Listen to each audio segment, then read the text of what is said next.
Bismillahirrahmanirrahim. Assalamualaikum warahmatullahi wabarakatuh. Alhamdulillah. Alhamdulillahi rabbil alamin. Wabihi nasta'inu ala umurid dunya waddin. Wassalatu wassalamu ala nabiyyinal mursalin wa ala alihi wa sahbihi ajma'in. Qala Allah ta'ala fi kitabihil karim, Ya ayyuhalladzina amanu taqullaha haqqa tuqatih wa la tamutunna illa wa antum muslimun. Ikhwati fillah rahimani wa rahimakumullah jami'an. Alhamdulillah, kita bersyukur kepada Allah Subhanahu wa taala yang dengan limpahan nikmat dan karunia darinya kita kembali diberi kesempatan oleh Allah taala untuk bermajelis, untuk membahas firman-firman Allah taala dan sabda-sabda Rasulullah sallallahu alaihi wasallam. Karena tiada jalan untuk menuju kembali ke surganya Allah taala kecuali dengan mengikuti petunjuknya. Tiada jalan bagi kita untuk mengetahui arah tujuan hidup di atas muka bumi ini kecuali dengan mengambil petunjuk dari Allah Subhanahu wa taala. Dan mudah-mudahan pula dengan kita terus belajar, dengan kita terus meluangkan waktu dalam rangka menuntut ilmu, meluangkan tenaga, fikiran, benar-benar untuk belajar, benar-benar untuk mengetahui apa sebenarnya yang Allah Ta'ala tunjukkan kepada kita dalam Al-Quran maupun melalui Rasulullah Sallallahu Alaihi Wasallam, sehingga dengan demikian kita bisa mendapati siratal mustaqim, kita bisa mendapati jalan yang lurus, yang ini benar-benar kita inginkan. Nah, hakikat kebahagiaan bukanlah dengan materi, hakikat kebahagiaan bukanlah dengan kepemilikan, tapi hakikat kebahagiaan adalah ketika hati seseorang berada di posisinya yang tepat, ketika hati seseorang benar-benar sudah menyandarkan diri kepada Rabbul Alamin, benar-benar sudah menuju jalan Allah Subhanahu wa taala yang lurus. Itulah hakikat kebahagiaan yang Allah taala tanamkan sebagai fitrah bagi kita semenjak manusia itu diciptakan oleh Allah Subhanahu wa taala. Nah, ikhwati fillah rahimani wa rahimakumullah jami'an, kita masih akan melanjutkan pembahasan kita di kitab Al-Kabair karya Imam Az-Zahabi rahimahullahu taala, di mana kitab ini menjelaskan tentang urutan-urutan atau perkara-perkara yang diharamkan oleh Allah Subhanahu wa taala. Ini adalah perkara-perkara yang membuat hati manusia tidak tenang. Dia tidak akan mendapatkan kebahagiaannya ketika terjatuh dalam dosa-dosa besar ini.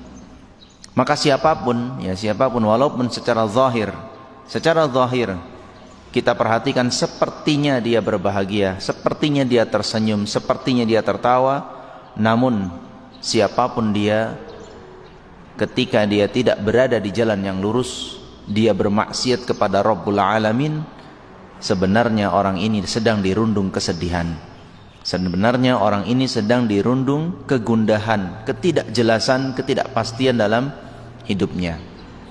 Berbeda dengan orang-orang yang mengerti benar, mengenal Allah Ta'ala, menjalankan perintah-perintahnya, menjauhi larangan-larangannya, walaupun secara zahir diperhatikan penuh dengan kekurangan, walaupun secara zahir diperhatikan sepertinya orang yang susah, namun dia sudah diberikan oleh Allah Ta'ala hati yang tenang, ya, hati yang tenang karena dia benar-benar beriman kepada Allah Ta'ala dan menjadikan hidupnya sesuai dengan tujuan penciptaan yang Allah Ta'ala tentukan sejak 50.000 tahun sebelum diciptakannya langit dan bumi. Ikhwati fillah rahimani wa rahimakumullah jami'an, kita akan masuk ke Al-Kabiratul Ashirah, dosa besar yang ke-10, yaitu az-zina. Ya, di pertemuan yang lalu kita sudah bahas tentang uququl walidain, dosa durhaka kepada orang tua. Kemudian berikutnya yang ke-9 kemarin adalah tentang dosa hajrul aqarib, yaitu menjauhi karib kerabat, ya, menjauhi karib kerabat, meninggalkan karib kerabat, yang ini dimasukkan dalam dosa-dosa besar, yaitu memutus silaturahim. Nah, sekarang kita akan bahas tentang zina. Allah Subhanahu wa taala berfirman dalam surat Al-Isra ayat 32, "Wala taqrabuz zina innahu kana fahishatan wa sa'a sabila." Janganlah kalian mendekati zina. Sungguh zina itu adalah perbuatan yang keji dan seburuk-buruknya jalan. Ikhwati fillah rahimani wa rahimakumullah jami'an. Hal yang menarik disebutkan oleh para ulama dalam ayat ini adalah khusus di perbuatan zina, pelarangannya tidak langsung kepada objeknya. Ya, Allah Ta'ala tidak katakan janganlah engkau berzina. Tidak seperti khamr dan judi misalnya. Allah Ta'ala langsung katakan innamal khamr wal maisir wal ansab wal azlamu rijsum min amali syaitan. Bahwasanya khamr, judi, mengundi nasib, ya, dan berhala-berhala itu merupakan rijs, ya, perbuatan kotor, najis dari perbuatan syaitan. Jelas Allah Ta'ala langsung ke objeknya, yaitu khamrnya, perbuatan judinya, mengundi nasibnya, dan menyembah patung-patung itu adalah perbuatan syaitan. Namun untuk zina Allah Ta'ala menggunakan la taqrabuz zina, jangan mendekati zina. Jadi bukan jangan kamu berzina. Artinya di sini disebutkan banyak oleh para ulama, kenapa Allah Ta'ala untuk zina ini tidak langsung, apakah zina dikatakan perbuatan yang buruk langsung begitu, apakah langsung larangan janganlah kamu berzina. Kenapa Allah Ta'ala harus menggunakan kata-kata mendekati zina? Maka para ulama menyebutkan bahwasanya itu karena zina ada muqaddimahnya. Ya, siapa yang memulai muqaddimah itu, maka itu yang akan menggiringnya kepada perbuatan zina yang sebenarnya. Ya, benar, judi juga ada muqaddimahnya. Nggak ada orang langsung tiba-tiba mau main judi kan gitu. Awalnya berkawan dulu, awalnya duduk-duduk dulu baru main judi. Awalnya berkawan dengan orang peminum khamar, ditawarin baru jadi peminum khamar. Nah, kenapa zina ini dibedakan penyebutannya la taqrabuz zina? Karena zina pun tak butuh teman terkadang. Zina pun terkadang bisa mandiri, dia terjerumus dalam perbuatan tersebut. Ya, tanpa rasa takut, ya, tanpa rasa malu, dia bisa terjerumus sendiri dalam perbuatan zina, tanpa ditawari orang, tanpa ditawari oleh temannya. Dia sendiri yang akan mengarahkan dirinya kepada perbuatan zina. Apa coba? Hal-hal yang bisa kita coba kasih contoh-contoh. Apa perkara-perkara yang bisa menjatuhkan seorang ke dalam perbuatan zina? Satu, apa? Hah? Bukan sosmednya lah. Apanya? Di sosmednya tuh apanya? Bukan sosmed.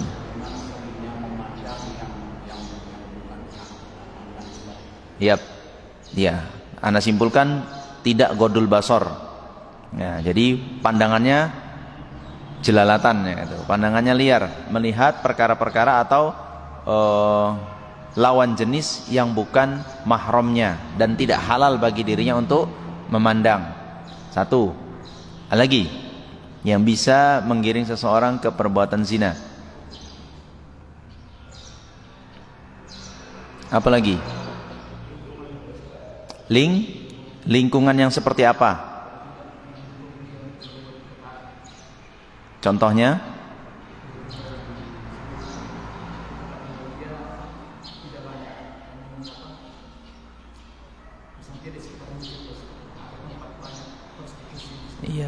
Ya, bisa, ya. Tinggal di lingkungan yang zina di situ hal yang biasa atau sudah tersebar zina di tempat tersebut.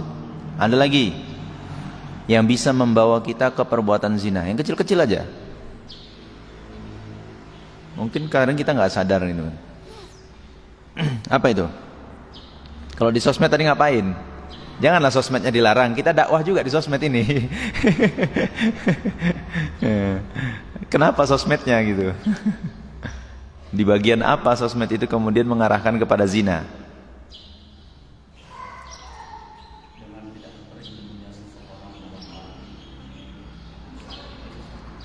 Kurang ilmu, bisa. Kurang ilmu jadi kurang takut. Apa lagi?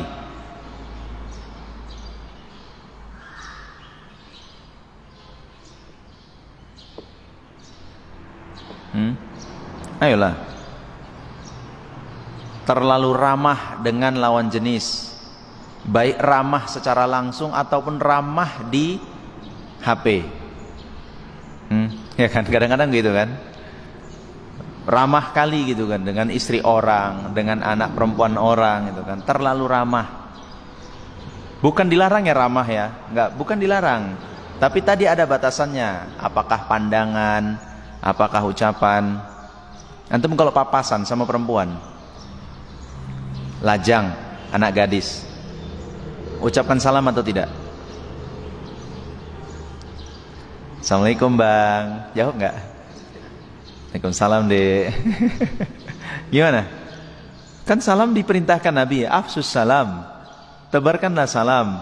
Ada anak lajang sama anak gadis, jumpaan di jalan sempit, jalan kecil lah. Ucapkan salam atau tidak? Ini yang laki-laki anda tanya dulu. Ucapkan salam atau tidak kepada si gadis? Hah? Sombong kali abang ini ah. Katanya udah ngaji, salam pun tak mau. Yang akhwat gimana? Kalau jumpa di gang seperti itu dengan laki-laki lain, sama-sama masih muda nih, sama-sama sudah menikah, masih sama-sama muda, pasangan muda lah. Tapi ini istri orang, ini suami orang, papasan di jalan, ucapkan salam atau tidak? Ibu-ibu, ucapkan salam atau tidak? Gimana? Kalau salam itu menimbulkan fitnah yang lebih besar, maka tinggalkan. Tapi kalau papasan sama nenek-nenek, salamlah. Salam. Nenek-nenek, antum berhasrat juga sama nenek-nenek? Enggak ya? Atau yang perempuan papasan sama kakek-kakek, tapi kakek-kakek yang betul-betul udah lemah ya, bukan kakek-kakek yang nggak tahu diri itu. Ada dengar kakek-kakek ada yang nggak tahu diri itu. Ya, kalau tidak menimbulkan fitnah maka silahkan ucapkan salam atau jawab salamnya. Tapi kalau itu menimbulkan fitnah, lebih baik tundukkan pandangan dan lewat lalu begitu saja. Atau memang antum sudah terbiasa dengan orang tersebut, sudah terbiasa, atau tinggal di lingkungan yang hal seperti itu adalah hal yang lumrah. Justru malah kalau tidak menyapa malah dikatakan sesat. Kajian apa itu? Semenjak dia ngaji nggak pernah nyapa orang lagi gitu ya. Lurus saja matanya ke depan kayak tentara. Ya, maka harus ditimbang-timbang. Jawabannya tak satu ya. Jawabannya tidak satu, lain kasus, lain kondisi, lain jawabannya. Maka antum yang berhadapan langsunglah yang harus berpikir, apakah jika saya mengucapkan salam ini akan menimbulkan fitnah, menimbulkan hal-hal yang negatif atau tidak. Kalau menurut hemat antum tidak menimbulkan fitnah, ucapkan salam. Karena hukum asalnya kita menebarkan salam. Nah gitu ya. Itu karena dalam kaidah mengatakan ada sadduz dzari'ah, mencegah keburukan ya. Jadi mencegah keburukan itu lebih kita utamakan dibanding kita melakukan hal yang diperintahkan. Itu masih dibolehkan. Jadi jangan gara-gara salam malah terjadi fitnah di antara mereka dalam hatinya. Itu juga termasuk di dalam percakapan di WhatsApp, percakapan di pesan singkat ataupun di telepon. Sama ya, sama. Itu tadi kadang terlalu ramah. ya kan? Jadi hati-hati ya, hati-hati dengan handphone, hati-hati dengan percakapan-percakapan walaupun cuma di telepon. Maka janganlah percakapan yang mengarahkan kepada perbuatan zina. Kalau mau nikahi udah datang baik-baik ke rumahnya, lamar, selesai. Tapi kalau cuma ingin hahaha nggak usah lah. Ya, nggak perlu. Masih banyak yang lain. Itu ya. Itu termasuk perbuatan yang mendekati zina. Dan zina juga bisa masuk lewat seperti yang dikatakan oleh Nabi SAW bahwasanya setiap anggota tubuh manusia itu ada jatah zinanya. Mata zinanya melihat, tangan zinanya menyentuh, telinga zinanya mendengar, mulut zinanya membicarakan. Dan semua itu akan dibenarkan dengan kemaluannya. Nah, itu dia. Jadi zina itu, mendekati zina bisa melalui panca indera yang ada pada diri kita. Maka ini yang perlu diperhatikan. Janganlah kita melakukan perbuatan-perbuatan yang bisa menjuruskan diri ini kepada perbuatan zina. Karena kalau zina ini satu stepnya, katakanlah ada 10 step hingga orang akhirnya harus terjatuh dalam perbuatan zina. Namun jika dia masuk ke level satunya, ke step satunya, itu akan naik kedua, ketiga, keempat, dan sampai ke 10. Ya, kecuali orang-orang yang diberi petunjuk oleh Allah Ta'ala, kecuali orang-orang yang kemudian ditunjuki oleh Allah Ta'ala, karena luar biasa. Sekelas Nabi Yusuf alaihi salam, ya kan? Dengar kisahnya Nabi Yusuf alaihi salam dengan Zulaikha, ya.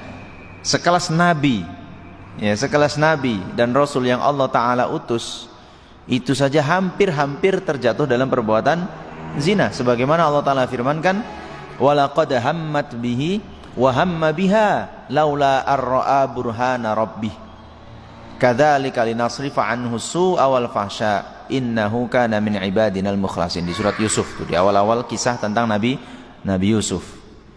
Nah, dan ketika Zulaikha sudah berkeinginan kepada Nabi Yusuf, dan Nabi Yusuf pun sudah berkeinginan kepada Zulaikha, laula arra'a burhana rabbih, andai saja dia tidak melihat penjelasan dari Rabbnya, dia tidak mengingat tentang larangan Rabbnya. Nah, itu dia. Begitulah Allah Ta'ala memalingkan keburukan dari hamba-hambanya. Ya, sudah tinggal step terakhir pun bisa sebenarnya dipalingkan gitu oleh Allah Subhanahu wa taala. Namun tidak selalu seperti itu ya, tidak selalu seperti itu. Maka yang paling aman bagi kita adalah menghindarinya sejak awal. Jangan coba-coba untuk menanam benih. Ya, jangan coba-coba untuk menanam benih, karena benih itu jika Anda sudah tanam, dia akan sangat mudah menjalar kemana-mana dan dia akan tumbuh subur. Maka hindari dari sejak awal. Jaga pandangan, jaga pendengaran, jaga lisan. Ya, mudah-mudahan dengan demikian kita tak terjatuh dalam salah satu perbuatan yang dosanya besar ini. Nanti kita sebutkan tentang bagaimana azabnya bagi orang-orang yang berbuat zina. Ya. Allah Subhanahu wa taala katakan innahu kana fahisyah, itu adalah perbuatan yang keji, ya, perbuatan yang buruk. Perbuatan zina adalah perbuatan yang buruk, wasa asabila, dan jalan yang sangat jelek. Karena apa? Allah Ta'ala sudah berikan yang halal. Ya, Allah Ta'ala perintahkan manusia yang Allah Ta'ala ciptakan manusia berpasang-pasangan sehingga dengannya mereka bisa menikah. Dan ketika menikah itulah baru halal, bahkan mendapat pahala dari banyak sisinya. Ya, lalu kenapa memilih yang haram? Ya, ada yang Allah Ta'ala halalkan, lalu kenapa bisa terjatuh kepada yang diharamkan? Nah, ini yang buruk itu. Begitu ya ikhwati fillah rahimani wa rahimakumullahu jami'an. Tapi berikutnya Allah Subhanahu wa taala berfirman dalam surat Al-Furqan ayat 68 sampai 70.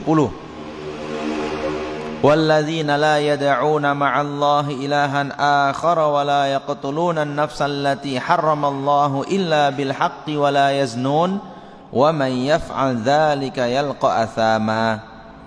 Dan orang-orang yang tidak berdoa kepada selain Allah Ta'ala, walaupun dia juga berdoa kepada Allah Ta'ala, dan dia juga tidak membunuh jiwa yang Allah Ta'ala haramkan kecuali dengan caranya yang hak, dan mereka tidak berbuat zina. Dan siapapun yang melakukan perbuatan itu, ya tadi berdoa kepada selain Allah atau membunuh orang lain tanpa hak, kemudian juga berbuat zina, siapa saja yang melakukan salah satu dari perbuatan itu, yalqa athama, Allah Ta'ala akan campakkan dia ke neraka. Yudha'af lahul azabu yawmal qiyamati wa yakhlud fihi muhana. Allah Ta'ala lipat gandakan untuknya azab pada hari kiamat, dan Allah Ta'ala kekalkan dia dalam kehinaan di sana. Illa man taba, kecuali orang-orang yang mau bertaubat. Nah, 3 perbuatan di situ Allah Ta'ala sebutkan, yang salah satunya adalah tidak boleh berbuat zina, ya, tidak boleh berbuat zina. Siapapun yang melakukan perbuatan zina ini, maka Allah Ta'ala akan campakkan dia ke dalam neraka. Begitu ikhwati fillah, rahimani wa rahimakumullahu jami'an. Dan yang menunjukkan bahwasanya zina ini juga termasuk dosa-dosa besar, karena juga salah satunya ada hukuman khusus, ya, ada apa istilahnya, had, ya, ada had yang dijatuhkan kepada pelakunya di dunia, ya, bukan hanya di akhirat, di dunia pun dia sudah didera dengan hukuman, seperti Allah Ta'ala firmankan dalam surat An-Nur ayat 2, az-zaniyatu waz-zani fajlidu kulla wahidin minhuma mi'ata jaldah. Pezina perempuan dan pezina laki-laki, pecutlah mereka, ya, cambuklah mereka dengan 100 kali cambukan. Wala ta'khudhukum bihima ra'fatun fi dinillahi in kuntum tu'minuna billahi wal yaumil akhir. Dan janganlah engkau, ya, dan janganlah engkau kemudian merasa kasihan terhadap mereka dalam rangka menegakkan agama Allah, jika kalian benar-benar beriman kepada Allah dan hari akhir. Wal yashhad 'adzabahuma ta'ifatum minal mu'minin. Dan persaksikanlah eksekusi cambuk 100 kali ini disaksikan oleh sekelompok manusia yang beriman kepada Allah. Nah, maka orang-orang yang berbuat zina, ya, ini hanya berlaku, ya, yang 100 kali cambukan ini jika pelakunya itu belum pernah menikah, sama sekali belum pernah menikah dengan cara pernikahan yang sah. Tapi kalau dia menikah, sudah pernah menikah dengan pernikahan yang sah, walaupun sebentar, maka hukumannya apa? Dirajam. Rajam itu gimana eksekusinya? Ya, tubuhnya dikubur setinggi pinggang, ya, setinggi pinggang tubuhnya. Baru setelah itu dilempari dengan batu sampai mati. Batunya nggak boleh terlalu besar sehingga sekali mbrok mati, dan nggak boleh terlalu kecil, benjol-benjol nih orang kan gitu.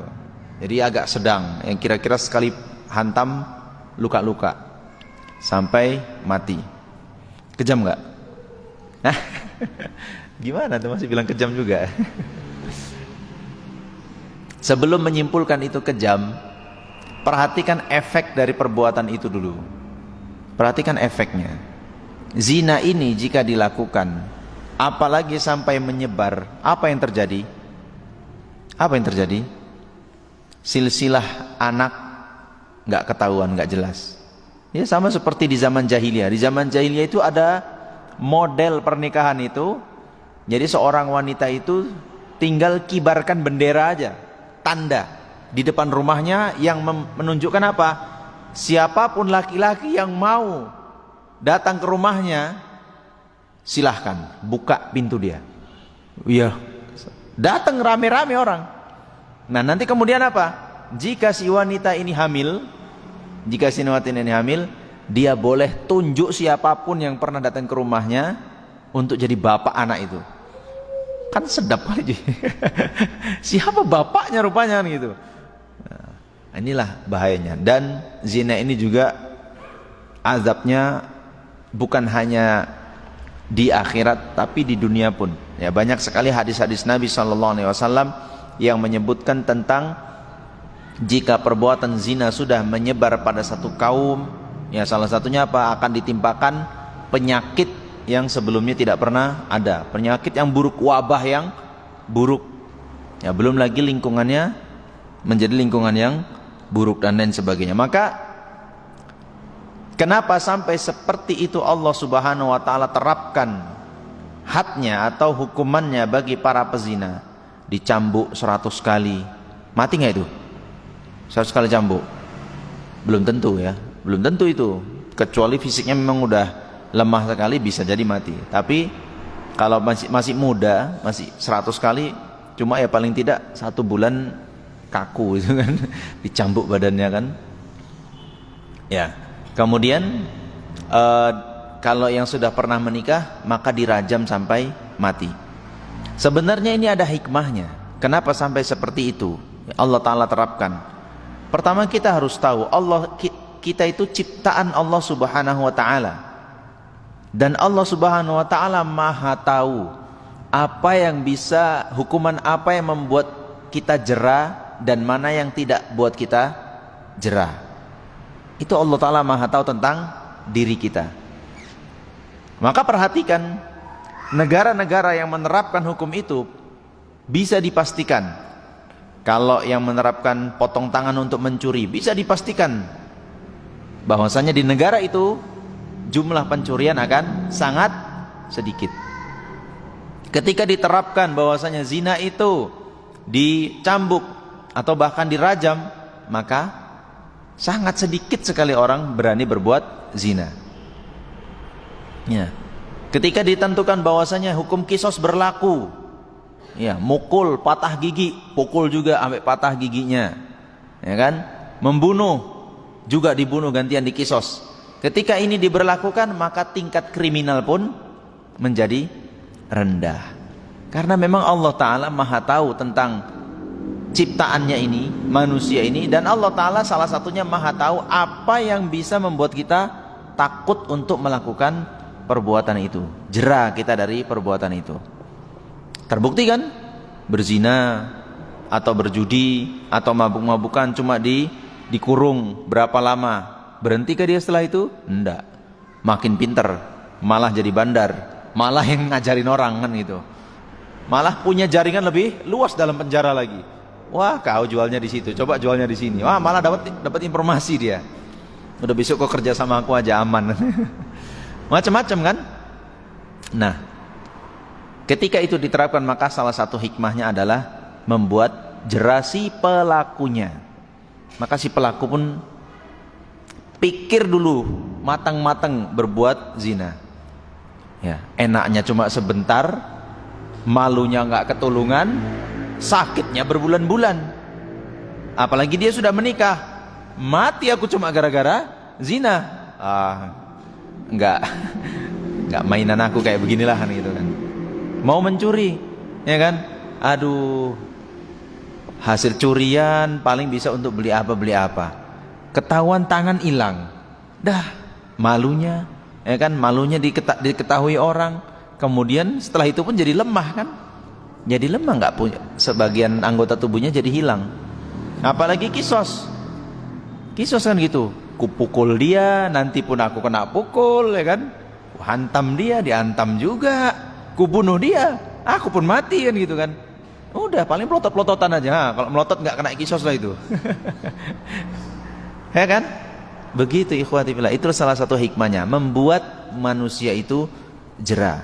Dan di sisi lain adalah membuat yang lainnya yang nonton pun jadi begidik kan?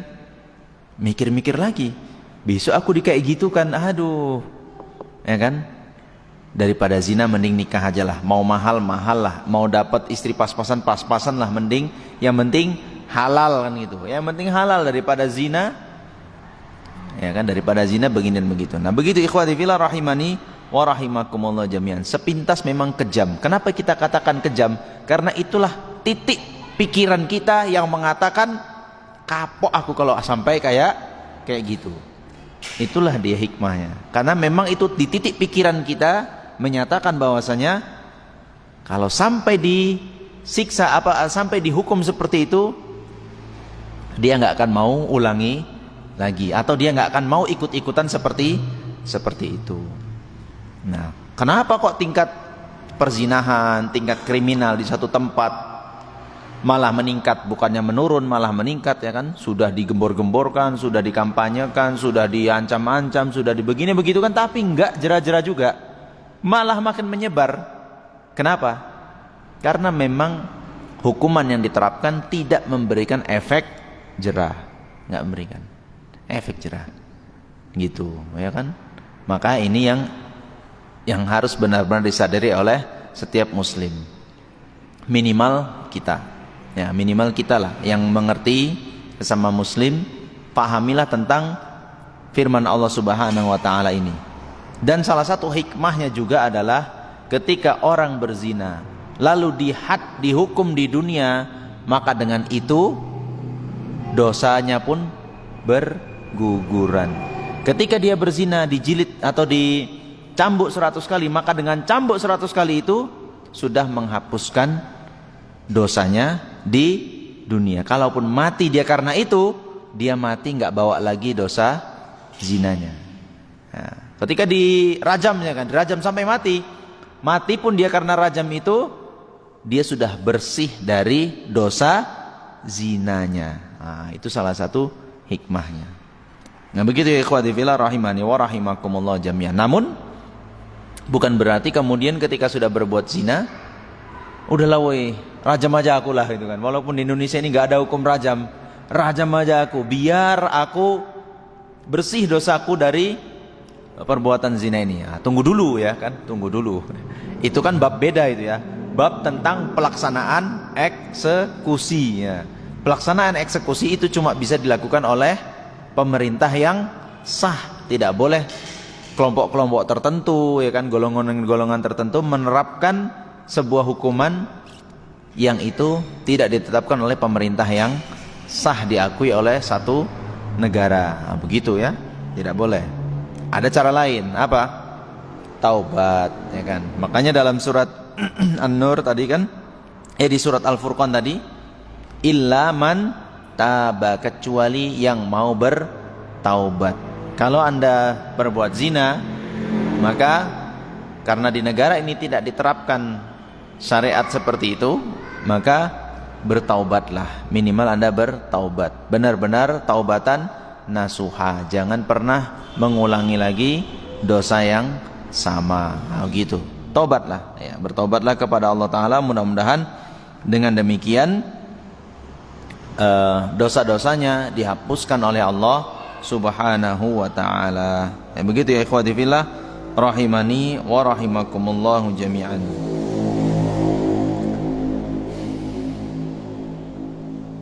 Bahkan disebutkan dalam kitab Taurat ya, di sini disebutkan oleh Al-Imam Az-Zahabi, dalam Taurat di dalam Zabur ya, dalam Zabur disebutkan inna zunata mu'allaquna bi furujihim fin nari yudrabuna 'alaiha bisiyatin min hadidin. Dalam Zabur disebutkan para pezina itu nanti akan digantung dengan kemaluannya di neraka dan akan dicambuk dengan cambuk dari besi. Fa idza istaghatha min ad-darbi nadathu az-zabaniyah aina kana hadha as-saut.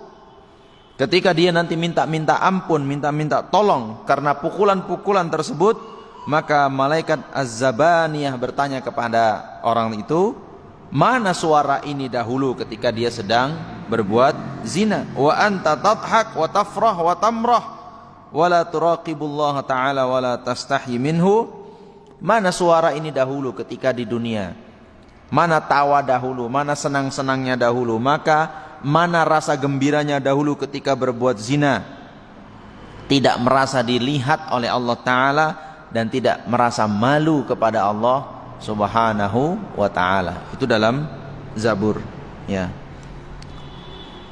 Sedangkan dalam Islam, sebagaimana Allah Subhanahu wa Ta'ala sebutkan melalui Rasulullah sallallahu alaihi wasallam dalam hadis yang dikeluarkan oleh Imam Al-Bukhari, ya, Al-Imam Al-Bukhari.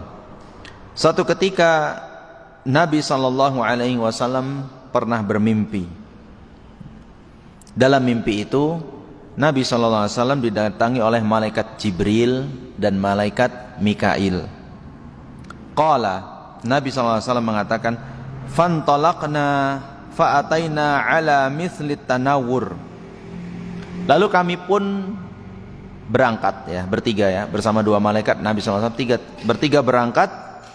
Lalu kami mendapati ada sebuah tempat yang mirip kendi. Kenapa nak kata ini? Tanawur itu adalah alat perabotan dapur yang terbuat dari tanah liat.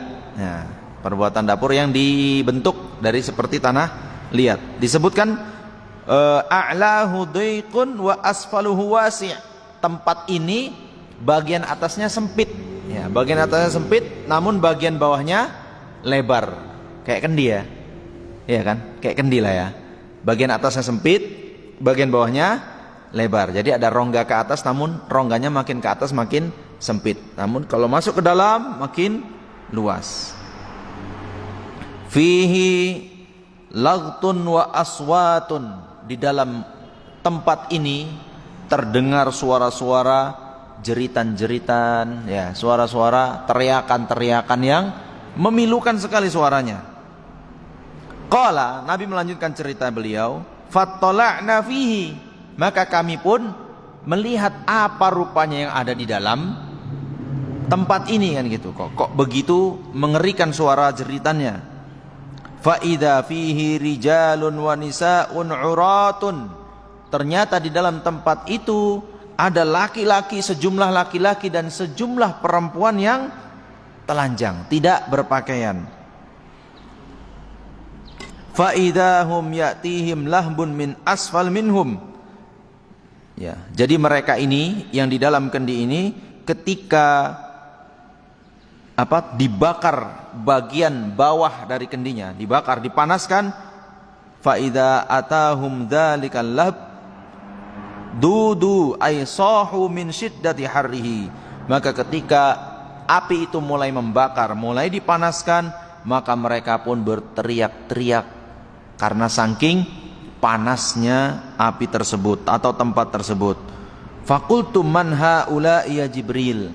Maka Nabi SAW bertanya, siapa orang-orang ini ya Jibril? Kok seperti ini diperlakukan? Kayak direbus, gitu ya, kayak direbus.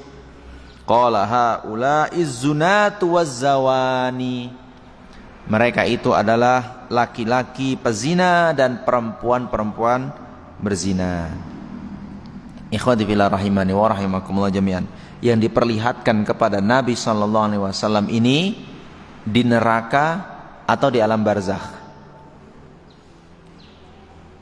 Di neraka, hadis ini, kisah itu, laki-laki dan perempuan pezina dibakar dalam tempat seperti kan itu di neraka atau di alam barzakh? Jawabannya? Ya, di alam barzakh. Itu masih di alam barzakhnya. Karena neraka ini akan ditampakkan setelah terjadinya hari kiamat.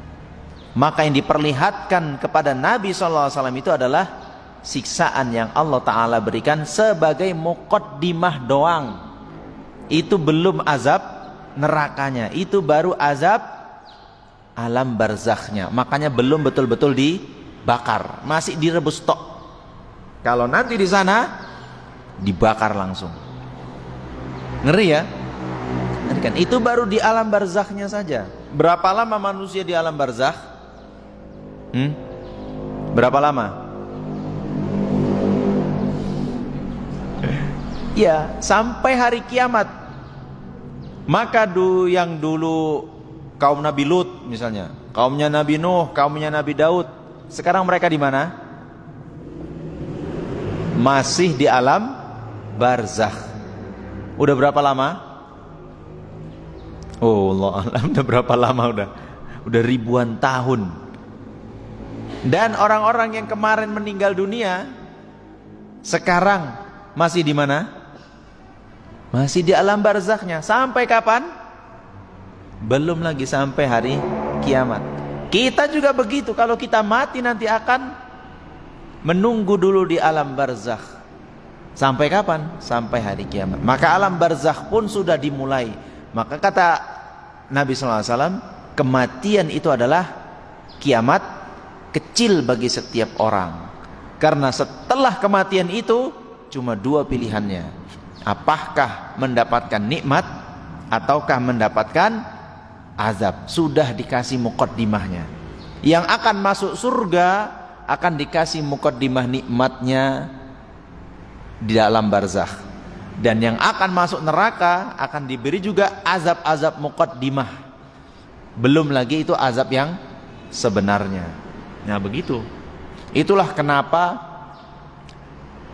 para penduduk surga ketika dia masuk surga, dia akan mengenali tempat tinggalnya jauh lebih kenal dibandingkan tempat tinggalnya di dunia. Antum pulang setelah ini, kira-kira ada yang nyasar nggak? Ada yang nyasar nggak kira-kira? Yang jelas lah kan gitu. Kalau disuruh ke rumah orang bisa jadi nyasar kan gitu, bisa jadi nyasar.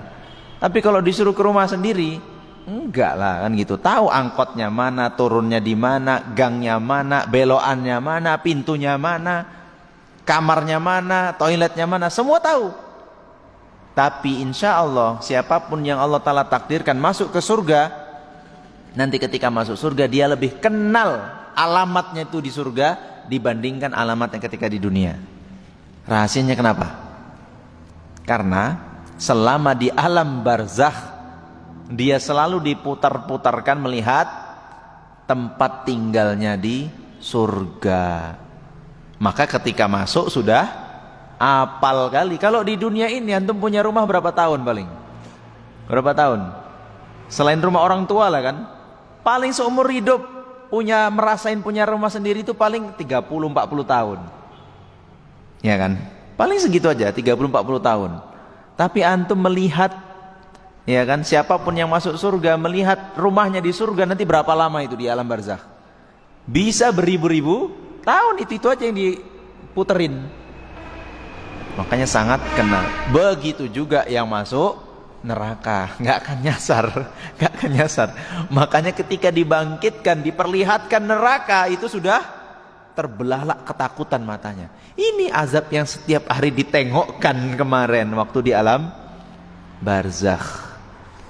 Ngeri ya, ngeri. Makanya berlindunglah kepada Allah Ta'ala.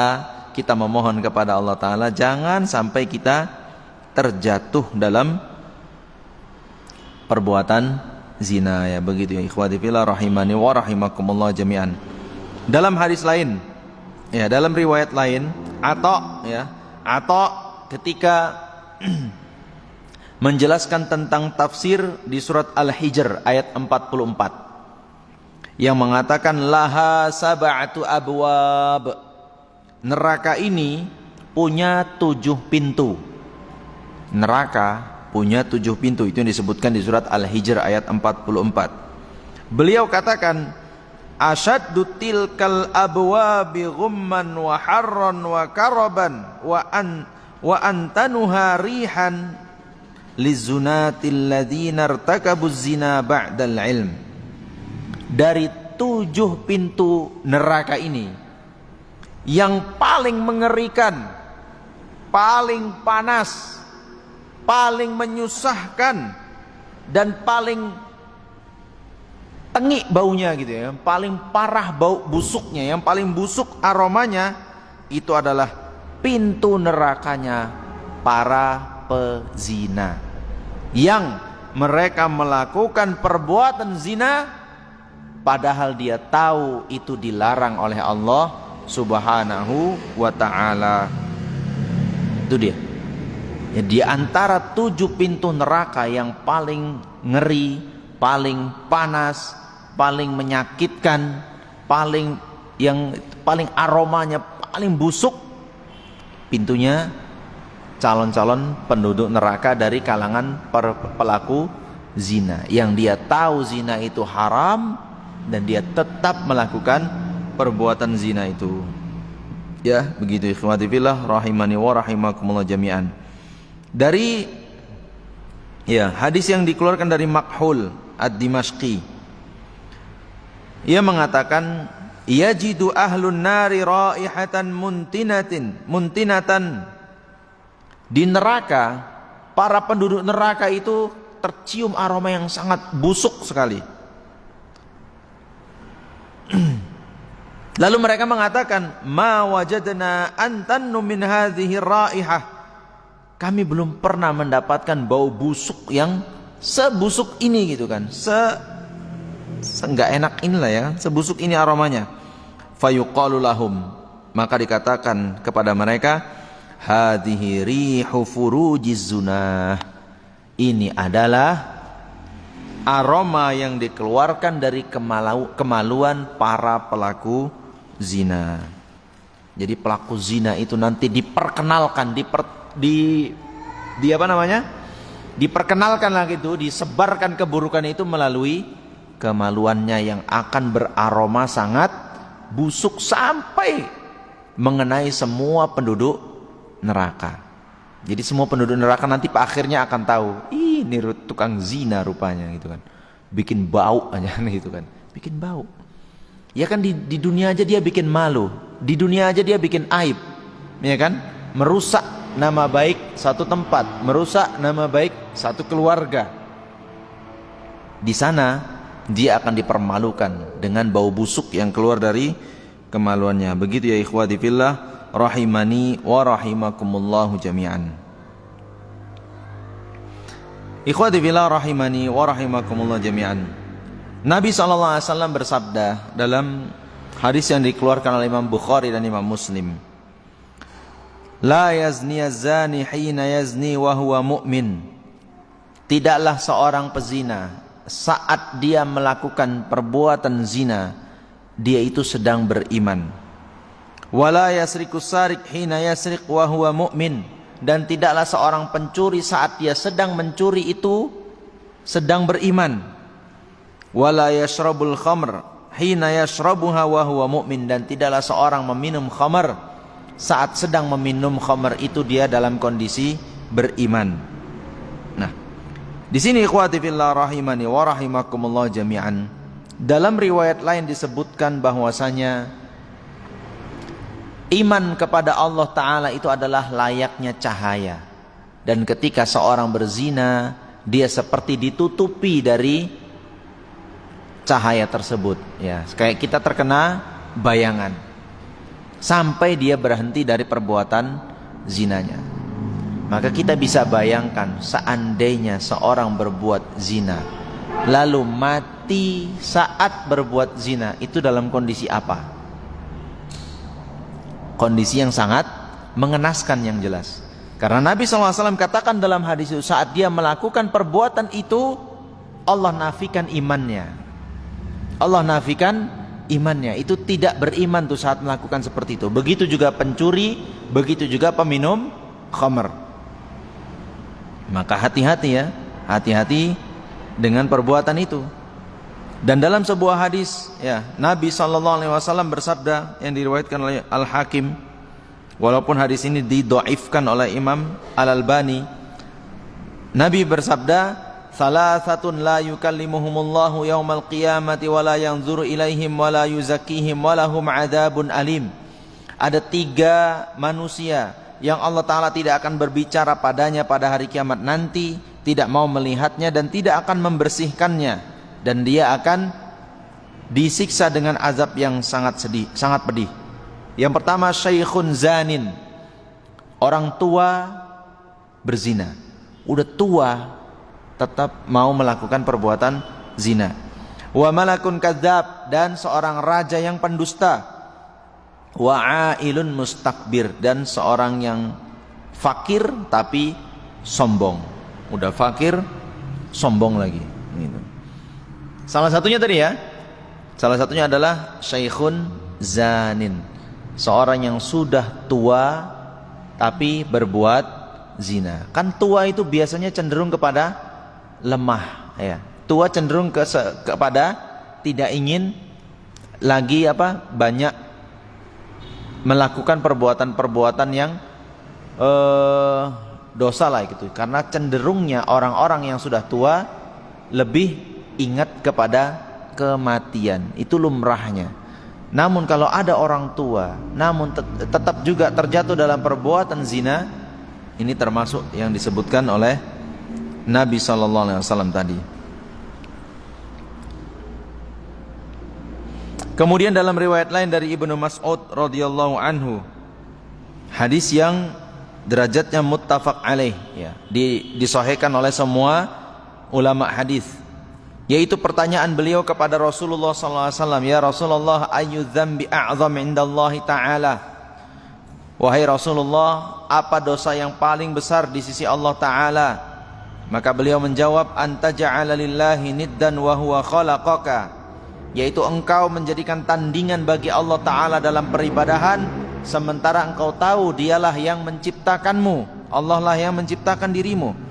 Faqultu inna dzalika la'azim, sungguh itulah yang sangat agung sekali, itu yang sangat besar sekali dosanya. Lalu Ibnu Mas'ud radhiyallahu anhu bertanya kembali, kemudian setelah itu apa ya Rasulullah? Anta qatula waladaka khasyata an yata'ama ma'ak, dosa berikutnya yang paling besar adalah engkau membunuh anakmu sendiri karena khawatir dia akan makan dari makananmu. Qultu summa ay, lalu beritanya lagi, kemudian setelah itu apa lagi yang paling besar? Antazniya bihalilati jarik, engkau berzina dengan istri tetanggamu. Engkau berzina dengan istri tetanggamu. Bahkan dalam riwayat lain dikatakan bahwasanya lebih ringan lagi hukuman, lebih ringan lagi dosa berzina dengan wanita lain dibandingkan dengan istri tetangga. Itu kenapa coba? Kenapa bisa demikian? Dalam riwayat lain disebutkan bahwasanya 10 kali lipat berzina dengan wanita lain itu lebih ringan dosanya dibandingkan 1 kali berzina dengan istri tetangga.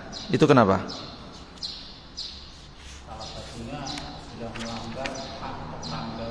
Yap, betul.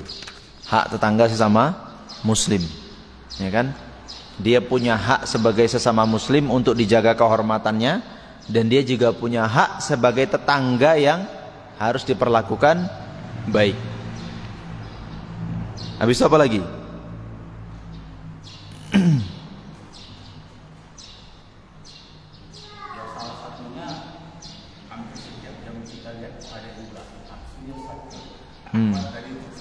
Yap, karena berzina dengan istri tetangga itu peluangnya terbuka lebar, peluangnya sangat besar.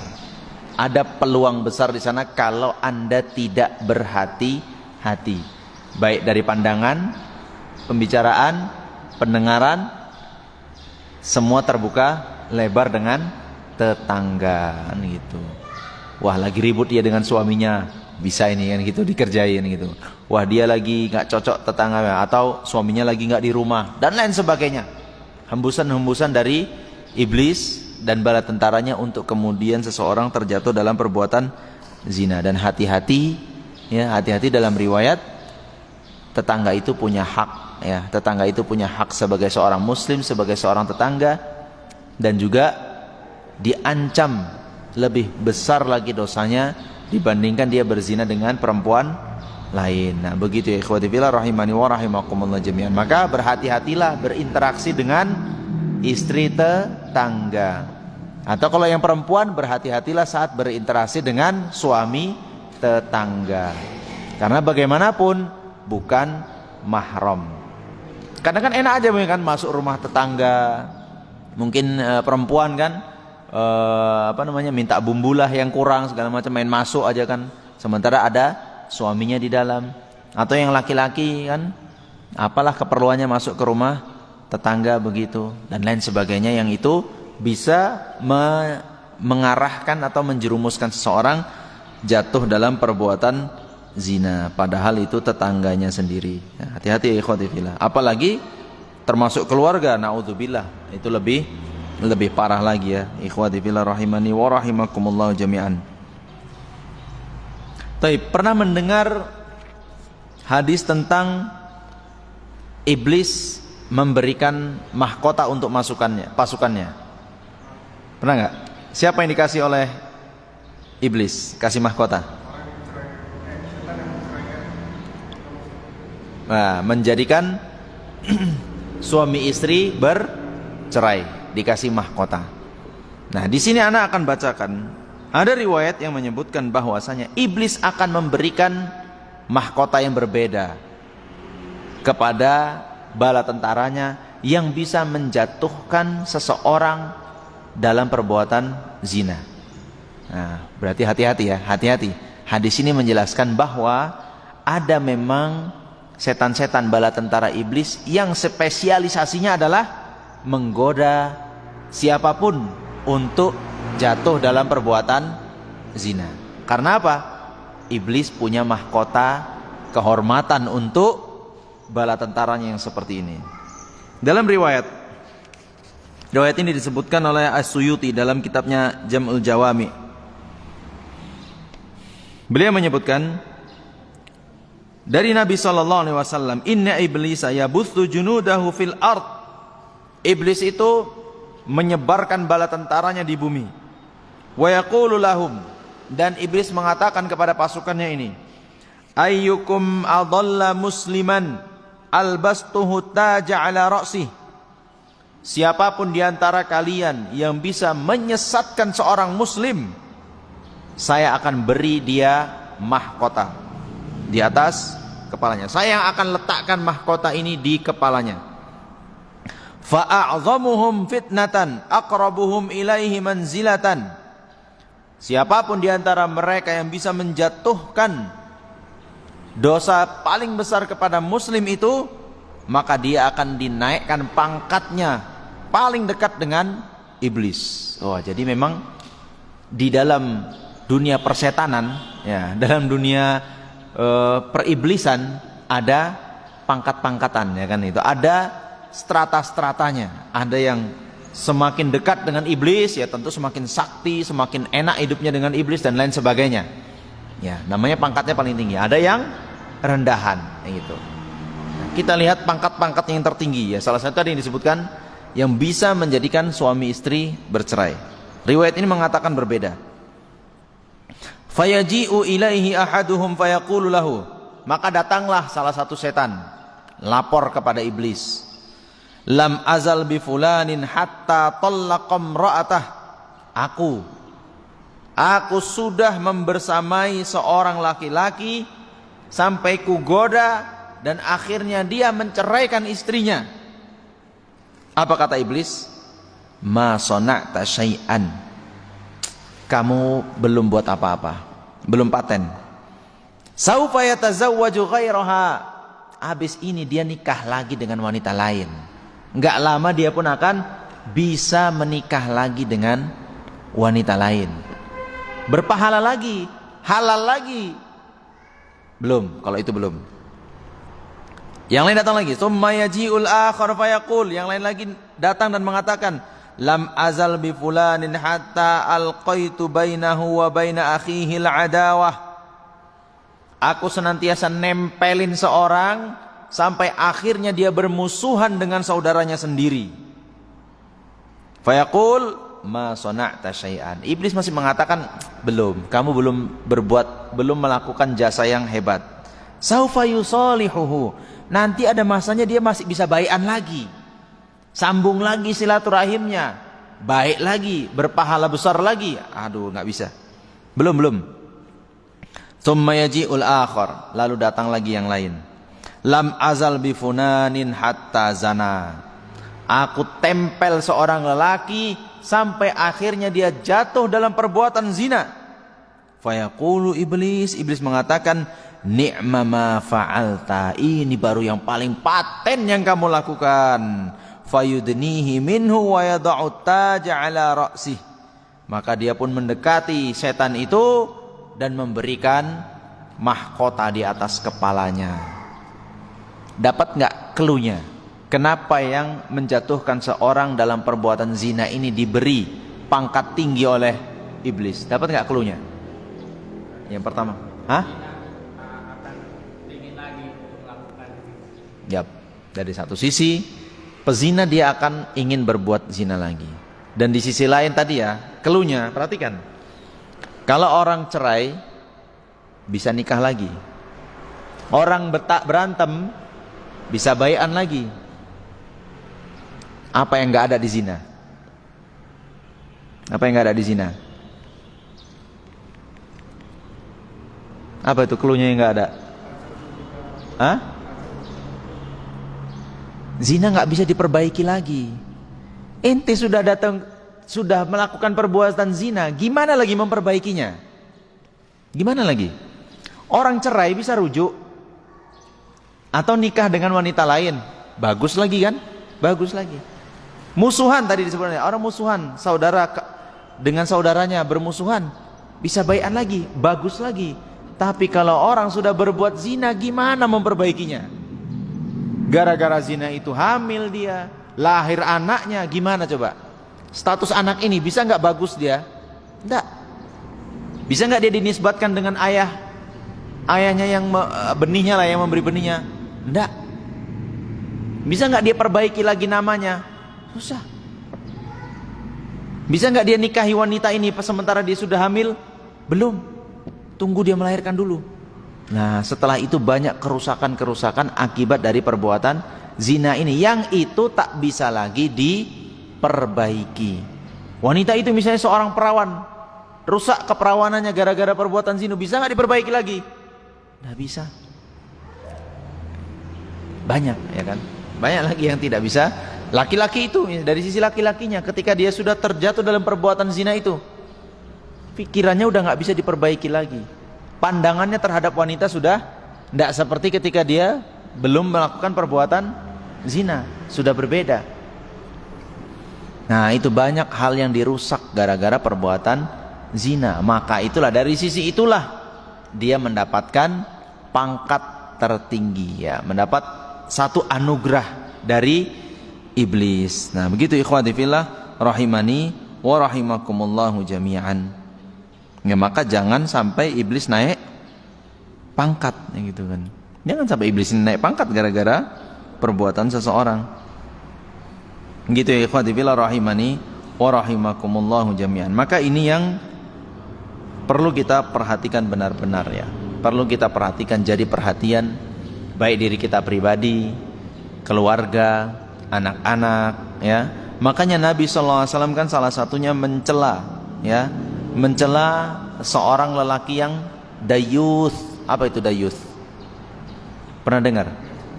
Iya, tidak punya rasa cemburu, ya. Bukan hanya ketika istrinya mungkin chat-chatan dengan laki-laki lain, adik perempuannya mungkin ngobrol dengan laki-laki yang bukan mahramnya, gitu kan. Lebih ke arah bahwasanya hati-hati dengan hal-hal yang diharamkan oleh Allah Ta'ala. Jangan sampai Anda terjatuh atau mendekati perbuatan zina. Jangan sampai istri Anda mendekati perbuatan zina. Jangan sampai keluarga, ibu, kakak, adik ini mendekati perbuatan zina. Itulah kalau dibiarkan jadi dayuth. Betapa banyak seorang orang tua, anak perempuannya didatangin oleh laki-laki lain ke rumah, bukannya disuruh pulang, maka disuruh masuk, disediain teh, dikasih cemilan, ngobrol sama anaknya sampai larut malam. Ada nggak kayak gitu? Hah? Bukan ada lagi, Ustaz. Kayaknya udah rata-rata begitu kan gitu. Karena apa? Subhatnya apa katanya? Subhatnya khawatir nanti kalau putrinya nggak laku-laku kan gitu. Ya biar aja lah di bahasanya apa itu? Diapelin atau di apa namanya? Apa istilahnya itu? Pacaran lah ya. Kalau datang ke rumah apa namanya istilahnya itu? Hah? Ngapel ya? Bahasa selain ngapel kayaknya pernah denger lah nah. Hah? Ya gitulah ya. Malam-malam tertentu gitu datang mereka ke rumah gitu. Ya, ini hati-hati ya ikhwati fillah rahimani wa rahimakumullah jami'an. Jangan cuma tadi gara-gara syubhatnya takut putrinya nggak laku, takut nanti jadi perempuan nggak laku, lalu malah pacaran gitu. Ini sama saja sudah mendekati perbuatan zina. Kalau kita katakan mending mana? Mending mana?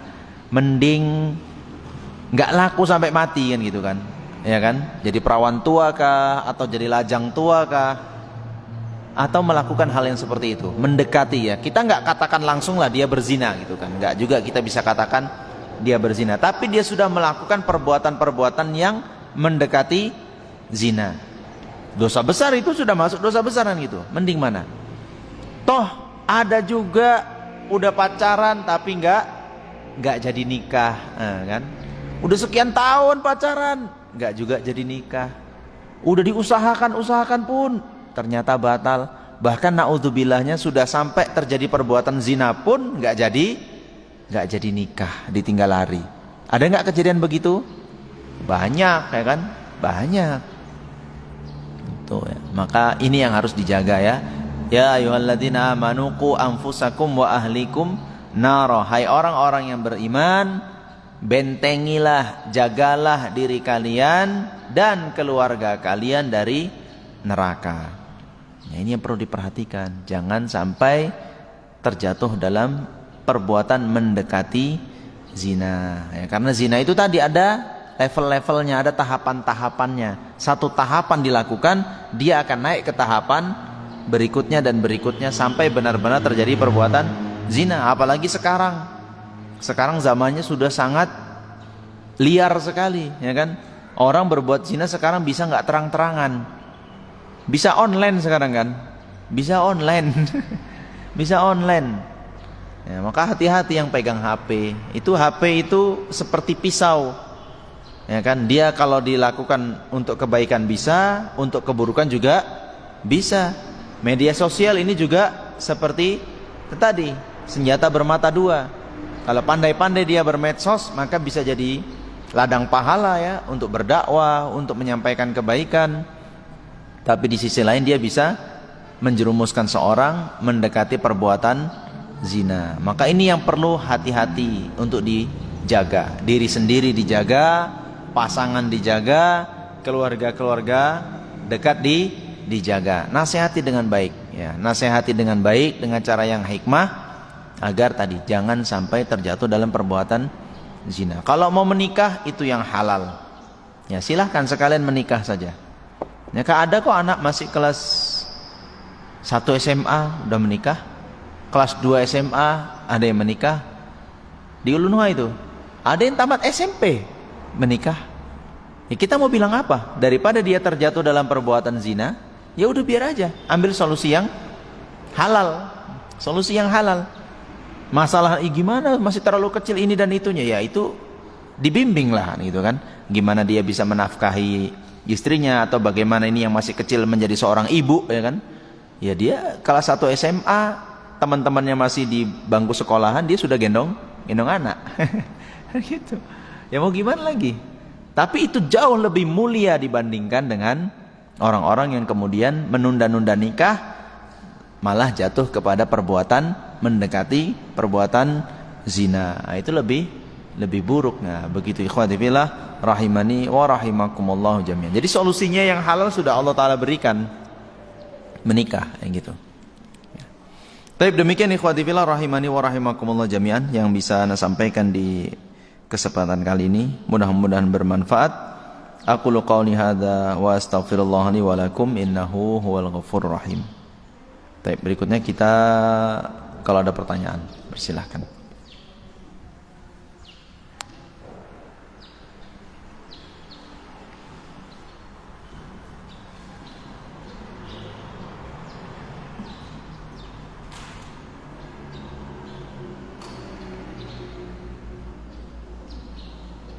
Ada?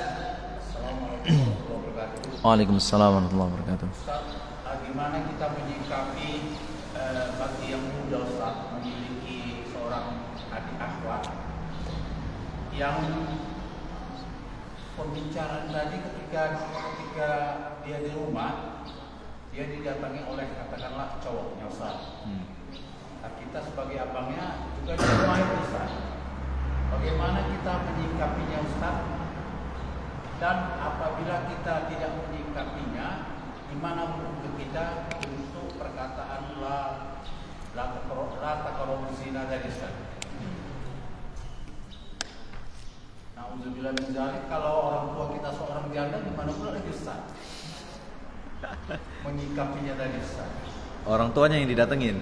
Enggak, kalau tadi adik Ustaz, yang kedua kalaulah status orang tua kita tadi seorang yang sudah berstatus janda didatangi oleh seorang laki-laki, duda. tapi gimana Ustaz menyikapinya Ustaz? Masya Allah ya, taib. Gimana nih kalau ada tamu datang ke rumah ingin menjumpai adik perempuan atau bahkan tadi pertanyaannya ibu ya, orang tua yang sudah janda. Apa yang harus dilakukan? Ya, usulan ini ya. Tapi tergantung kondisi ya. Bisa atau enggaknya nanti tergantung kondisi. Yang jelas kita tahu tadi mendekati perbuatan zina hukumnya haram. Ini kan tinggal kita pandai-pandai gimana kalau ini kita berhadapan dengan perbuatan-perbuatan seperti itu. Usulan jangan adik atau ibu tadi yang menjumpai. Antumlah yang jumpai tamu itu. Silahkan duduk. Ada perlu apa? Nah, paling ngelengang-lengong di sana. Ya udah, temenin aja. Adik mau jumpa sama adik, dudukkan adik di sebelah. Udah ngobrol lah kalian. Apa perlunya? Udah selesai keperluan, masuk. Jadi obat nyamuk aja antum situ. Jadi hukum ketika adik kita dijumpai salah seorang tamu. Iya, jadi kan hukum ke kita tadi gimana sih? Ya harus amar ma'ruf nahi mungkar. Tadi caranya kan? Ya kalau punya kesempatan silahkan nasihati. Kamu perlunya apa? Kamu suka sama adik saya? Mau kamu nikahin dia? Bawa orang tuamu kemari, jangan datang sendiri. Lamar dia, biar saya nikahkan. Kapan kalian mau nikah? Biaya, udah kita nikah sederhana saja di KUA, nggak butuh biaya. Paling berapa biaya KUA? 100.000 paling. Buku nikah tuh. Nanti pestanya 10 tahun lagi nggak apa-apa. Mau pesta-pesta lah. Yang penting kalian berdua halal. Ini kan solusi halalnya langsung. Bapak ngapain datangin mau jumpain ibu saya? Bapak mau memang sama ibu saya? Kalau ibu saya mau udah nikah aja langsung Pak. Ngapain datang-datang kayak begini? Bapak laki-laki kan udah dewasa. Wali nggak perlu. Saya wali dari ibu saya. Udah, Bapak mau nikahi dia? Ayo ke penghulu kita. KUA. Kapan? Ada waktu. Mama gimana Mak? Ibu setuju mau dengan dia ini? Ibunya mau juga. Oke, lebih mantap lagi kan gitu. Halal kan terus. Punya bapak tiri lah kan gitu. Ya kan jangan pula gara-gara oh mama ini gimana baru kemarin bapak meninggalkan bla bla bla segala macam. Jangan begitu ya ikhwah. Gara-gara begitu rela ibunya jatuh dalam perbuatan zina. Ya kan gitu. Ibu mau, laki-laki itu mau, ya udah. Keduanya memandang itu kebaikan untuk keduanya. Ya udah, kita sebagai apa? Anak kan gitu kan. Ya udah.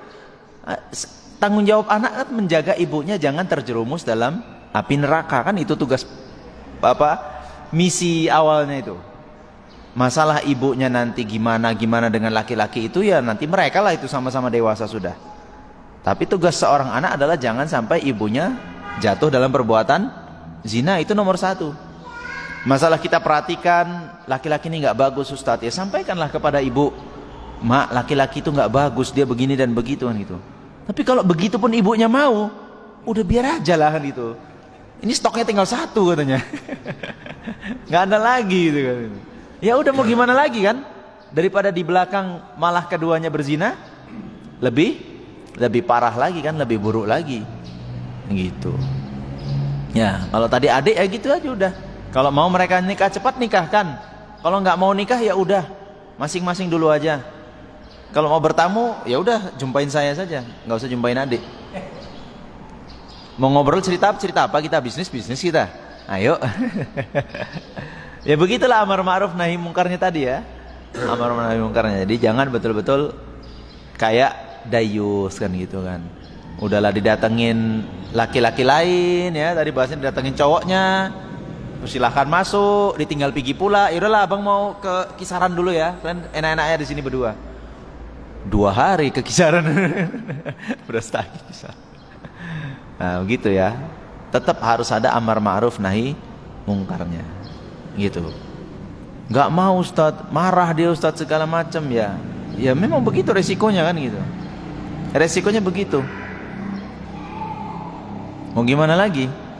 Kadang obat itu juga rasanya pahit ya. Terkadang obat juga rasanya pahit.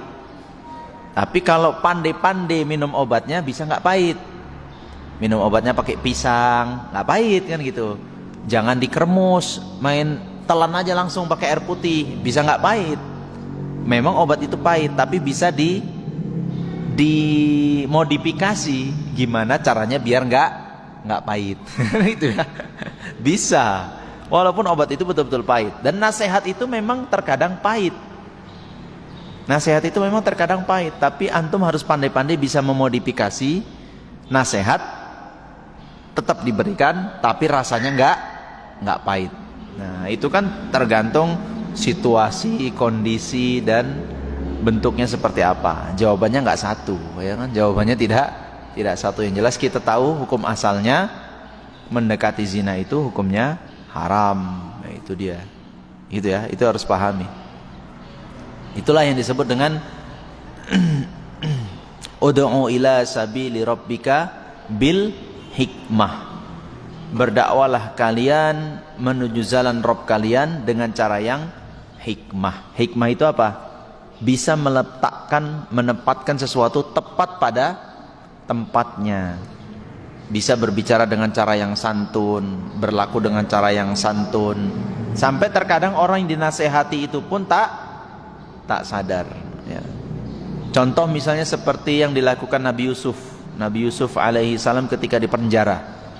Bagaimana itu sesama narapidana dalam penjara, Nabi Yusuf tetap juga berdakwah kepada sesama napi, dan mereka nggak sadar itu dengan apa yang dibicarakan Nabi Yusuf itu menggunakan logikanya. Ya kan, awalnya kan minta ini apa ya, maksud mimpi saya kok begini kan gitu kan. Maksud mimpi saya begini. Apakah Nabi Yusuf langsung jawab pertanyaannya? Enggak. Dia tahu kalau orang datang bertanya, ini orang lagi butuh. Biasanya kalau orang lagi butuh diceramai itu mandut-mandut aja dia kan gitu. Makanya orang kalau datang ngutang jangan kasih utang dulu. Gampang tuh utang itu. Dulu kita ceritakan itu. Pas orang lagi butuh itu manfaatkan. Masuk kan dakwahnya. Aku lapar nih. Traktirlah makan. Oh gampang tuh makan. Makan apa kau kan gitu. Nasi goreng. Pesankan yang lama makanannya. Nasi goreng bang. Slow cook ya kan yang lama saya. Slow cook ya. Sambil nunggu nasi goreng bisa cerita panjang lebar. Bisa diceramai itu, bisa dinasehati. Kan gitu Nabi Yusuf tuh ketika ditanya tentang tafsir takwil mimpinya. Gampang itu. Takwil mimpimu gampang. Pokoknya sebelum datang makan kita udah ku sampaikan takwilnya apa tadi. Baru di situ masuk kan, aku ini dari kelompok yang beribadah kepada selain Allah Ta'ala, padahal mereka juga, padahal yang diceritakan ya kaum mereka sendiri gitu. Kaumnya mereka sendiri gitu. Begitulah hikmahnya Nabi Yusuf menasehati temannya sesama satu di penjara itu. Kita juga harus pandai-pandai begitu. Cari momen, cari waktu, cari ruang, tempat yang pas untuk menasehati. Ya, disitulah perlu adanya hikmah, sikap hikmah. Jadi enggak pantang orang lagi diceramai, enggak semua orang dinasehati itu kemudian mau terima begitu saja, enggak. Kita aja kan kayak gitu kan, lagi ngantuk-ngantuk gitu kan, bang, mau ku bacakan hadis sama kau. Aduh, lagi ngantuk kayak gini pun baca hadis lagi gitu kan. Itu bisa dimaki-maki hadisnya kan gara-gara orang tadi kan gitu. Hadis apanya ini kan itu? Ya wajar ente bacakan hadis sama orang ngantuk. Ya kena tabok gitu kan. Orang lagi sesaan gitu kan. Mau ke toilet, bang tunggu bang, sini ku bacakan ayat Al-Qur'an. Itu bisa dimaki-maki ayatnya itu gara-gara antum kan. Gara-gara orang yang enggak hikmah dalam dakwahnya, jelas orang lagi mau ke toilet baca Quran itu ya. Ini udah sesak itu kan. Nah, itu yang perlu kita hikmah dalam memberikan nasihat. Sama seperti kasus-kasus begitu juga. Ya, kasus berhadapan dengan adik yang pacaran, berhadapan dengan bahkan mungkin tadi ibu ya, kok jatuhnya ke pacaran. Itu sebenarnya kita bisa masuk untuk menasehati, namun pandai-pandailah cari momen atau menciptakan momen. Jadi momen itu bisa diciptakan, bisa ditunggu kan gitu. Tapi kalau mau cepat ya ciptakan momennya. Apa momen yang pas untuk memberikan nasihat. Insya Allah kalau pandai kita mencari momen atau pandai kita membuat momen, dakwah itu akan lebih mudah diterima. Nasihat itu akan mudah diterima. Tapi kalau salah ya, perhatikanlah kalau kita salah momen, menasihati salah momen, kan kita bisa dapat itu langsung timbal baliknya apa? Yang ngamuk lah, yang marah lah, yang nggak terima lah. Itu bisa jadi salah satunya momennya tidak tepat. Anda nggak hikmah, belum hikmah. Apakah salah Ustadz? Ya nggak sepenuhnya salah kan gitu. Nggak sepenuhnya salah. Tujuannya dakwah itu sudah bagus ya. Tujuannya menasehati orang lain itu sudah bagus. Di sampai situ dia sudah bagus. Namun satu tujuan ya, butuh usaha yang pas ya. Tujuannya udah pas, caranya pas, insya Allah hasilnya pun maksimal gitu. Kan itu ya kan. Tujuannya kan bukan hanya ingin menyampaikan ayat dan hadis saja, tapi tujuannya agar orang tersebut juga sadar akan kesalahannya, sadar akan kekeliruannya, sehingga dia mau bertaubat. Ya kan tujuan kita kan kesadaran itu. Maksa mungkin bisa aja gitu, adik dipaksa. Pokoknya kalau abang di rumah jangan dia nampak kemari. Bisa saja antum buat aturan kayak gitu. Ya kan? Potong kompas langsung. Bisa saja. Tapi karena munculnya itu tidak dengan kesadaran, hanya karena keterpaksaan, alah abang berapa lamanya di rumah kan gitu.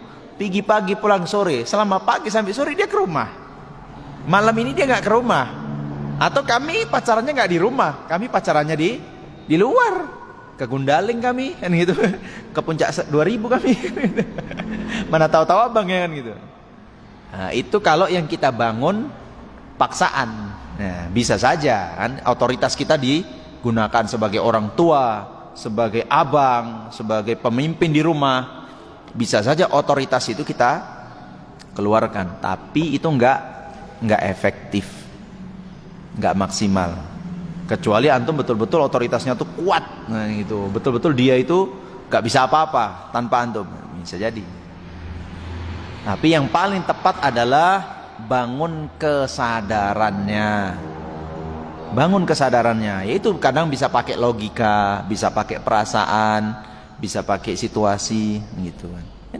Kau dek kalau kayak gini nanti zina, cemana mama kita, cemana orang tua kita, nggak malu rupanya. Sekampung kayak gini jadi tahu kau dalam perbuatan zina, kau pergi mungkin bebas kau di sana gitu kan sama suamimu kan gitu kan. Tapi keluarga di sini yang nanggung nama buruk itu, cemana kami hidup di sini kan. Udahlah kalau mau nikah aja. Kalau mau nikah aja, nggak usah begini-beginian. Ya gitu ya. Bisa dengan pikiran, bisa dengan perasaan.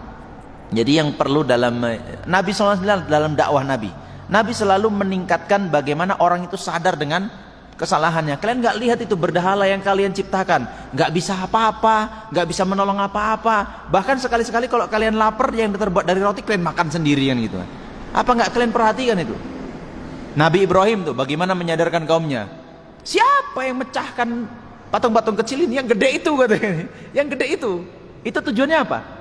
Menyadarkan kaumnya gitu. Oh iya juga ya, nggak bisa apa-apa ini kan gitu. Begitu dia dalam berdakwah. Caranya adalah bagaimana menyadarkan orang tentang kesalahan atau keburukan yang dia lakukan. Itu baru efektif. Kalau dia sadar yang dia lakukan itu salah, nggak pala diawasin pun dia akan menjauh sendiri. Oh iya salah yang aku buat ini kan. Yang menjadi masalah adalah orang merasa benar saat melakukan kesalahan. Itu yang parah. Itu yang banyak memotivasi orang berbuat maksiat itu ya. Dia merasa yang dilakukan benar. Sama lah melakukan perbuatan syirik, perbuatan bid'ah. Kenapa mereka nggak mau tobat? Karena merasa benar yang dia lakukan. Maka tugas kita apa? Sadarkan dia dulu bahwasanya dia lakukan itu salah. Sehingga dengan itulah dia akan memperbaiki dirinya. Sadarkan. Caranya apa ya? Kasih tahu bahwasanya beragama ini kan harus berlandaskan Al-Qur'an, berlandaskan hadis, sesuai dengan petunjuk. Kalau dia sadar dengan itu, itulah cara beragama, insya Allah yang lain itu akan dia tinggalkan sendiri. Oh iya ya bang ya, ini nggak ada contohnya ya bang ya. Oh iya ya, Nabi nggak pernah ya begini ya. Itu akan ditinggalkan sendiri. Daripada antum harus bantai-bantaian kan gitu. Ini antum lakukan ini syirik, ini bid'ah, ini segala macam. Oh kepalamu syirik kan gitu kan. Ini nenek moyangku dari dulu kayak gini kan gitu kan. Apanya yang syirik? Kasih mereka dulu mukaddimahnya untuk sadar bahwasanya yang dia lakukan itu salah. Orang kalau sudah sadar, kayak pemabuk lagi mabuk, dinasehati, percuma waan gitu kan, percuma, udah biar aja dia tidur dulu, nanti udah sadar baru nasihati, gitu dia. Ya, jadi cari momen seperti itu yang kita perlu pandai-pandai. Itulah namanya dakwah dengan cara yang hikmah. Pandai melihat momen, pandai mencari momen, pandai menciptakan momen dalam menasehati orang. Kan Nabi SAW itu lihat tuh, kenapa nunggu jamaah haji? Kan awal-awal Nabi kan jamaah haji yang datang. Kenapa? Karena orang kalau datang haji itu bawaannya religius kan. Religi, bawaannya ingin mendekatkan diri kepada yang Maha Kuasa. Cocok dinasehati. Kalau di pasar tiba-tiba datangi lagi tawar-tawaran barang, bang, bertakwalah kepada Allah Ta'ala. Aduh dek, kau cerita di sinilah. Aduh, di masjid aja lah katanya gitu. Ya enggak, momennya enggak pas itu. Momennya enggak pas. Walaupun di pasar bisa berdakwah, bisa. Ada momennya nanti. Ada momennya orang berbuat curang, nampak kita kan, bang. Enggak boleh lah bang berbuat curang bang, kan gitu kan. Dosa ini bang ya. Bisa. Di pasar juga ada momen untuk kita berdakwah. Ya itulah. Jadi dakwah itu dengan cara yang hikmah. Ya, insya Allah kalau seorang bisa menjadi orang yang hikmah dalam dakwahnya, mudah akan diterima. Makanya kan dakwah itu nggak mesti di masjid, nggak mesti di mimbar, di semua tempat. Jadi nggak mesti harus forumnya harus resmi kan gitu kan. Sini, abang mau nasihati kau, duduk sejam dinasihati. Nggak mesti juga kayak gitu. Sambil ngopi, sambil masak-masak, sambil jalan-jalan, sambil naik sepeda motor, bisa masuk. Gitu. Justru ketika itulah enak kita kan, kita lagi dekat dengan keluarga. Ya begitu ya ikhwati fillah rahimani wa rahimakumullah jami'an. Ada lagi? Ya. Waalaikumsalam warahmatullahi wabarakatuh.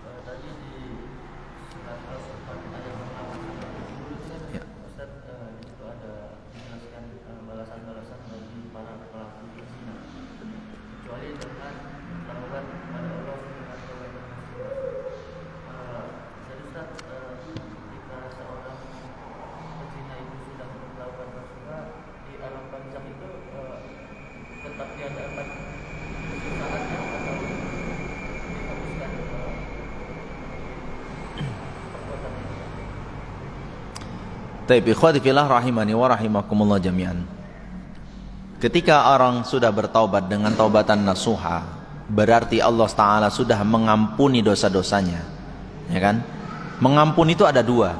Ada al-afu namanya. Al-afu biasanya kita sebut dengan maha pemaafnya Allah Ta'ala. Ada al-ghafur, maha pengampun. Kalau al-afu itu maknanya adalah dihapuskan. Oh ya, dihapuskan ya. Dihapuskan. Udah nggak ada, dianggap tidak ada. Makanya kalau di bulan Ramadan, Lailatul Qadar, apa doa kita? Allahumma innaka afuun fa'fu anni. Ya Allah, engkau adalah maha pemaaf, maka maafkanlah aku. Nah, makna memaafkan di sini adalah menghapuskan bersih. Itulah kenapa di bulan Ramadan ketika keluar dari Ramadan seperti bayi lagi yang baru lahir. Kalau dia dapat maafnya Allah Ta'ala, artinya semua dosanya itu dihapus.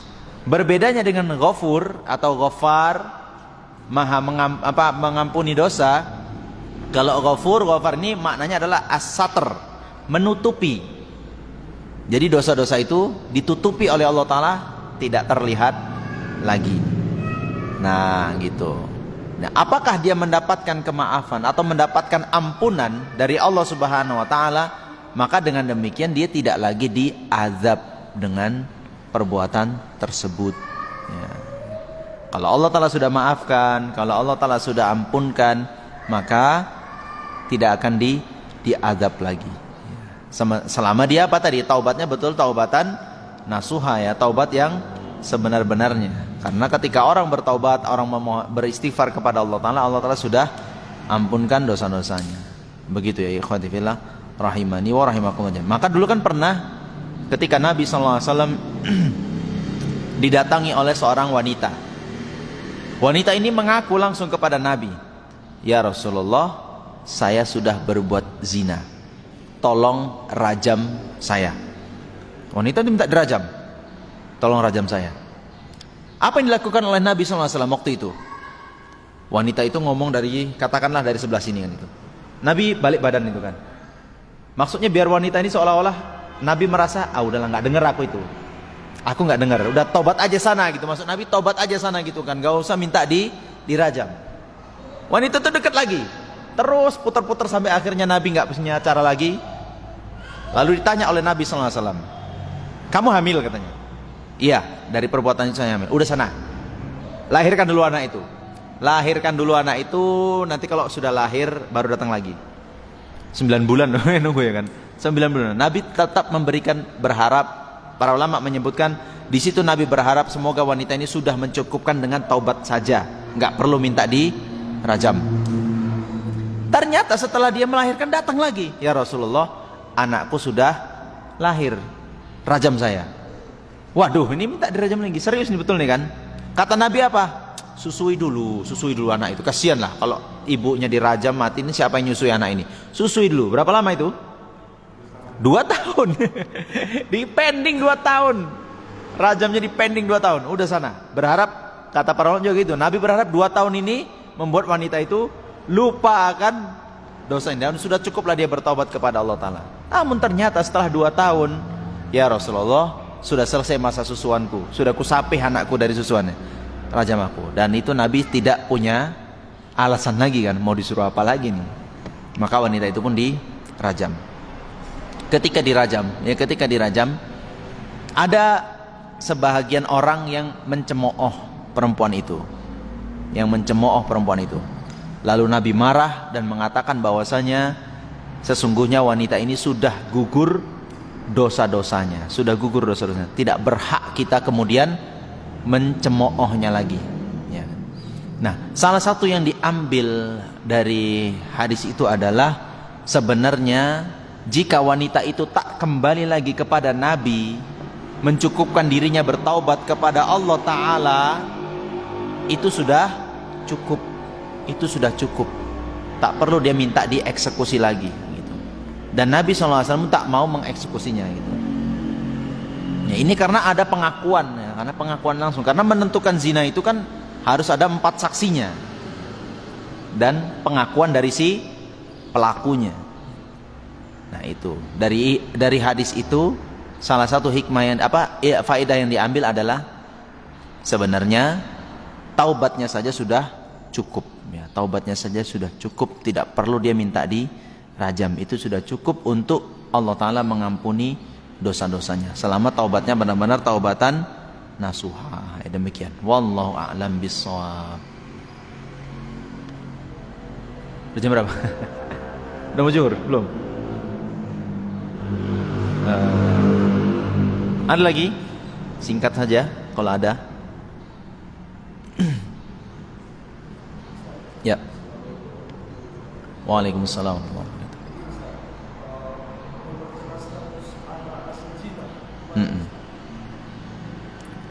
Anak hasil zina itu, yang pertama tidak boleh anak itu dipanggil anak zina ya, tidak boleh. Yang berdosa siapa? Mama bapaknya yang dewasanya itu. Anak ini lahir nggak tahu apa-apa, nggak bawa dosa apa-apa. Lalu kenapa ketika dia lahir bawa aib? Itu kesian, nggak boleh ya. Anak walaupun hasil dari perbuatan zina tidak boleh dipanggil dengan anak zina. Itu. Kemudian bagaimana nisbatnya? Maka anak yang lahir dari perbuatan zina nisbatnya kepada ibu. Nisbatnya kepada ibu, tidak boleh kepada ayahnya. Ya, tidak boleh kepada ayahnya. Khilaf di antara para ulama adalah ketika bagaimana laki-laki yang menzinai wanita itu dialah yang menikahinya. Masih boleh enggak anak ini menisbatkan kepada laki-laki tadi? Ya. Maka khilafnya di sana adalah kalau memang wanita itu tak pernah melakukannya kecuali sama laki-laki itu, ya, kecuali sama laki-laki itu, dan laki-laki itulah yang menikahinya, tidak pernah dia menikah dengan laki-laki lain, masih ada yang membolehkan. Ya, masih ada yang membolehkan anak ini dinisbatkan kepada laki-laki tersebut. Walaupun ada yang mengatakan tetap tidak boleh, karena Nabi SAW mengatakan bahwasanya nasab itu kepada siapa yang punya status sah pernikahannya. Kalau tidak dengan status sah pernikahan, maka tidak boleh dinisbatkan. Nah, begitu ya. Memang yang disepakati oleh para ulama adalah dia nasabnya kepada ibunya. Jadi dia anak ibunya, tidak kepada ayahnya walaupun itu ayah biologisnya. Demikian. Wallahu a'lam bishawab.